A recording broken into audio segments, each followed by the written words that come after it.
खरं तर हा समन्वयाचा अभाव मला या ठिकाणी दिसतो.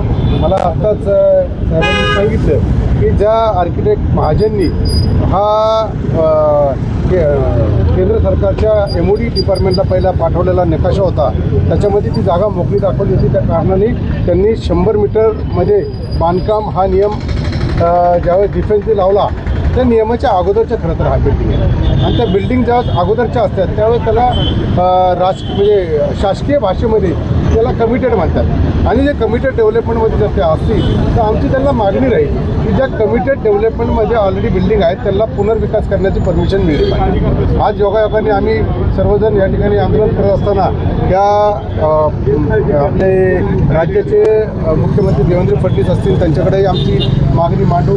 त्याच पद्धतीने पुणे शहराच्या पुणे जिल्ह्याच्या पालकमंत्री सुनेत्रा वहिनी पवार असतील, त्याच पद्धतीने आज नवनिर्वाचित खासदार पार्थदादा यांचीसुद्धा केंद्र शासनाच्या संरक्षण खात्याच्या कमिटीवरची निवड झालेली आहे. तर आत्ता मला वाटतं ह्याच्यामध्ये कुठेतरी आशाचा किरण दिसतोय की आपण राज्य सरकारच्या लेवलचे जे विषय आहेत की कमिटी डेव्हलपमेंटचा नियम याला लागू करावा. त्याच्यासाठी आम्ही देवेंद्र फडणवीस साहेब असतील आणि सुनेत्रा वहिनी पवार यांच्याकडेही मागणी मांडून त्याच पद्धतीने या 100 मीटरच्या आठ शिथिल करण्यासाठी आपल्या केंद्रातील कमिटीवरती असणारे पार्थदादा पवार यांच्या माध्यमातून येणाऱ्या अधिवेशनामध्ये त्यांना विनंती करण्यात येईल की तुमच्या माध्यमातून हा विषय या ठिकाणी केंद्राकडे मांडावा, जेणेकरून या अधिवेशनामध्ये तो उचलला तर त्याच्यानंतर बैठक संरक्षण खात्याच्या जे काही MODचे प्रमुख असतील त्यांच्याबरोबर लावून या विषयाचा तोडगा काढावा.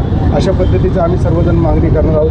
त्या सर्वच काळ्या धायकरांचं अतिशय म्हणजे डॉक्टरांनी सांगितलं त्या पद्धतीने पूर्वीच्या काळामध्ये सिमेंट कमी असायचं आणि चुन्यामध्ये बांधकाम असायचं आणि त्याचं जवळपास 45 वर्ष पूर्ण झाल्यानंतर ते जीर्ण अवस्थेत आहेत. एखादी अपघात झाल्यानंतर सरकार या ठिकाणी त्याला न्याय देणार का, अशा पद्धतीचा आमचा प्रश्न आहे. आणि निश्चितपणे त्या प्रश्नाला वाचा फोडून पुढच्या काळामध्ये यांना दिलासा देण्याचं काम ह्या चारही नगरसेवक असतील, उपमहापौर डॉक्टर भेंडे साहेब असतील, माझी ह्या वडगाव श्री मतदारसंघाचा माजी आमदार आणि पुणे शहराध्यक्ष या नात्याने हा प्रश्न सोडवण्यासाठी पूर्णपणे ताकदीने काम करतो.